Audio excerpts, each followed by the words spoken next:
anxiety news about anxiety with your host, Christopher Chaos. This week, let's turn that music up, ladies and gentlemen.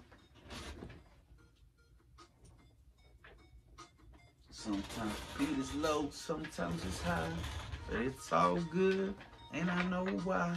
Because when they were made, were rough copies. These were rough copies of beats. So shout out to Luis Puente for making them. Because these beats, man, these were made years ago.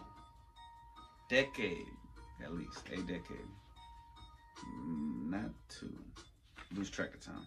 Alright. From news-medical.net, here's something you might not know that you may need some scientists to tell you so. Forest therapy could help with anxiety and depression. You've probably felt it yourself at some point. After a walk in the woods, your shoulders drop several notches. Your heart stopped pounding. Your thoughts flowed a little more calmly. It simply became easier to relax. The world looked a little brighter. You weren't alone in this experience. Some people call it forest therapy. We need it. Depression is unfortunately a common phenomenon. That's a cool word. Phenomenon. So is anxiety. In Norway, shout out to Norway. I like Norway. I only know about like the Vikings and stuff. I love the Vikings.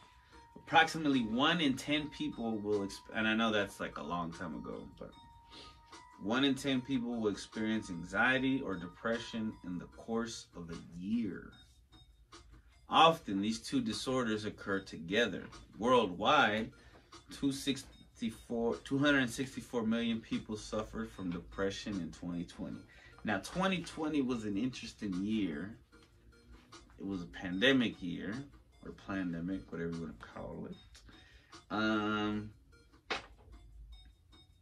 So, of course, the numbers are going to be higher for depression.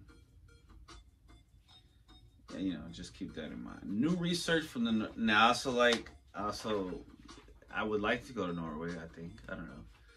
But shout out to... Remember there was this show I talked about, Hell on Wheels. And there was a character who they called him the Swede, but he was Norwegian.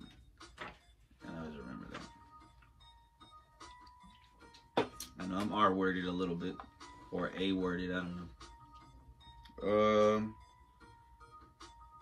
So, new research from the Norwegian University of Science and Technology, NTNU, shows that in the era of smartphones and social media, the number of adolescents and young adults in Norway with depression and anxiety has doubled. 44% of teenage girls in Norway now struggle with stress and heavy thoughts. Associate Professor Simone Grissini wanted to check out how something as simple as a walk in the woods could help with anxiety and depression. Somebody with some common sense. He collected all the studies that researchers around the world have carried out on this very topic in the last 10 years. No one has done a systematic analysis of the activity, says Grissini, because as we know, all research costs money. But we have some pieces of the puzzle. Laboratory studies show that even short exposures to images and videos of nature lead to a change in brain activity related to relaxation and well-being. Whoa. Other research shows that exercise itself, obviously, has a positive effect on the experience of well-being. Studies carried out outdoors have shown that even short exposure to a forest environment leads to less activity in the brain's fear center. But no scientifically based method exists yet for how forest therapy should be carried out in concrete terms. Is one walk a week enough? or do you have to take 4? Is half an hour enough, or do you have to go for 2 hours? Although the healing power of nature has not been analyzed using scientific methods, it is something many philosophers have thought a lot about. From a philosophical perspective, the results from studies of how being out in nature impacts us aren't surprising, says Solveig Boe, a professor of philosophy at NTNU. She points to the fundamental fact that humans are also part of nature. If we go back far enough in our biological evolutionary history, we're related to everything that lives and has lived. A philosopher that I've worked with for a while, Merleau-Ponty, argues that wherever there is life in nature, there is meaning. This meaning resonates with us, says Bo. Then he started sorting. Grassini selected all the studies where the researchers included a group that took walks in the woods and a control group that did not take walks in the woods. Everyone in both groups struggled with anxiety and depression. 6 studies made it through the eye of the needle. Using diagrams, numbers, and columns. What a weird saying. The studies of, well, because I only know it from the Bible, but it's a weird place to use it. Maybe it's older than that. Using diagrams, numbers, and columns, the studies all tell us the same thing. A walk in the woods actually helps with anxiety and depression. These walks are an effective and simple method for something that a lot of people struggle with, says Grassini. He is a neuroscientist and an associate professor in psychology at the University of Stavanger. When the study was carried, see, what I need to start doing is printing these out with enough time for me to be able to look up the pronunciation of all the words that I don't know how to pronounce. But this is authenticity.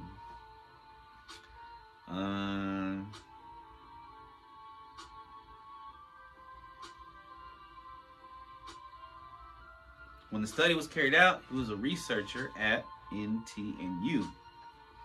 Then you might wonder, is it the exercise itself that releases our mental knots, or is it nature with the stillness and rustle of the pines? Would it work just as well to sit on a stump, or is the combination of exercise and nature that does the trick? Is a small outing enough, or are forest trips necessary on a regular basis? Research shows promising results using neurotechnological approaches to treat youth depression. Individuals with depression less likely to adhere to medications. Oh, these are sorry guys. These are related stories. Ooh. So back to those questions. Is it the exercise itself? Can you sit on a stump? The simple answer isn't that easy to say. At least not from a scientific point of view. No one has checked it out yet. She believes that this explains why being out in nature feels meaningful. It can help us to... I think I mixed those out of order. It can help us to realize that there is something more important than what we got going around pondering in our hearts. Out in green spaces, surrounded by birdsong, the sound of running water, smell of vegetation, we understand that we are part of something bigger. It can do us good and help us to forget ourselves for a while. Source.